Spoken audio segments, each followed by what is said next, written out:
and that woman is Ahotep, who we will be calling ahatop. And in 1859, she was described as a white woman and an Egyptian queen, Ahmose Nefertari, on the same monument. And this monument was at the British Museum. This ahatop was always described as being in an inferior position, and this was readily explained by the greater importance of the Ethiopian princess. You know, back in the good old days of Egyptology, they would usually call Ahmose Nefertari some sort of Negro, some sort of Ethiopian princess. And we're going to see today that she has been entirely thrown down, and this ahatop is now the hero of the story. Our queen has been thrown in the trash, and this ahatop is now the hero of the story. Annie Curie, she writes about the same monument that she saw at the British Museum that featured Ahmose Nefertari, and look what she says right here. I advise you to go and look at it if you wish to remember him and them. Let's just say right now that there's no evidence that this was a white woman in the first place, so we can just go ahead and get that out the way. And over the years, Ahmose Nefertari was paid great respect by many kings of Egypt. So we fast forward to modern times, and now the same ahatop who was in the inferior position is now the mother of Ahmose Nefertari, which now makes Ahmose Nefertari a magical white woman. Yep, you heard right. And this is all to keep up their dream of writing themselves into the origins of the 18th dynasty, which simply didn't happen, so they have to create their own paintings, create a fantasy story. They sow confusion by coming up with all kinds of stories and alternative theories.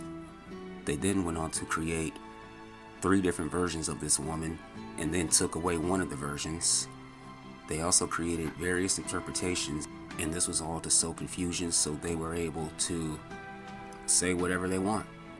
Here we see now that there's a brand new ahatop. She's now gone from being the mother to being the daughter of Ahmose Nefertari. They got a second ahatop who also was the sister of Ahotep. And it gets worse. She's also now the mother of Ahmose and Ahmose, the great warrior kings. I'm like, bro. Notice how she's also associated with Tedashiri, who was exposed as a fake-ass Egyptian statue that they used. They make sure to keep it all in the family and to keep all their little phony stories close together. This alleged white Egyptian queen also now has 3 different husbands, and she might even have a 4th husband. And again, they keep all of this stuff circulating around, mixed all together, so that way they're able to tell you whatever they want. And all of this ultimately was to punish Ahmose Nefertari for being an Ethiopian princess that was deified and worshipped with her son, Amenhotep I. Let's remember that the Egyptians normally took in Nubian princes, Nubian children who were of the royal status, and they would be raised in the household with the king. And so they did this with the princes. I'm very sure that they did this with the princesses too. And Ahmose Nefertari was one of them. She was in fact so important to the Egyptian royalty that even all the way down to the time of the great Ramses, they were still giving it up to her. We can see right here where Wilkinson writes in Modern Egypt and Thebes that he saw the monuments and the arcs dedicated to our queen.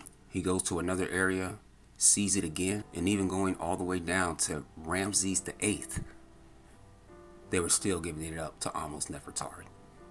Now, the inferior queen is the new badass matriarch of Egypt's 17th dynasty. They've thrown down Ahmose Nefertari and have now made Ahatop the queen, the warrior, and a symbol of a forgotten dynasty. Many of you have seen this picture right here plenty of times. The Eurocentrics like to present this to us as some sort of Egyptian artifact, but I'm here to tell you guys today that this picture is 100% fake and it was drawn by the Eurocentrics themselves. Wikipedia puts this thing up over real Egyptian art when it's nothing more than an illustration from a book written in the 1880s. It's filled with all kinds of drawings like this. There's nothing real in there at all except from what came from these people's imaginations. And once again, as I've said many times before, they enjoy living in fantasy worlds, creating their own pictures, and literally drawing themselves into history. Now, this fake picture is Ahmose I, supposed son of Ahmose Nefertari. They never show us anything real in regards to Ahmose. They're always showing us a fake picture. Even at the British Museum, they put a literal drawing up on their website, tell us it's a drawing, and then tell us that the tomb is now largely destroyed.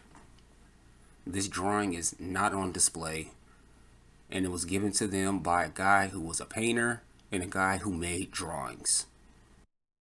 Just know that this picture is not Ahmose I, that is not Ahmose Nefertari. They drew that themselves. Having said all that, we've gone over who this Egyptian queen was. We've gone over how important Ahmose Nefertari was to the Egyptians. We all know that she was legendary. But you guys, on the next video, are going to see that this other queen, Ahatop, is now the hero who kicked off the 18th dynasty. Ahmose Nefertari is no longer mentioned. She is now nothing. And ask yourselves, have you ever even seen a statue of Ahmose Nefertari?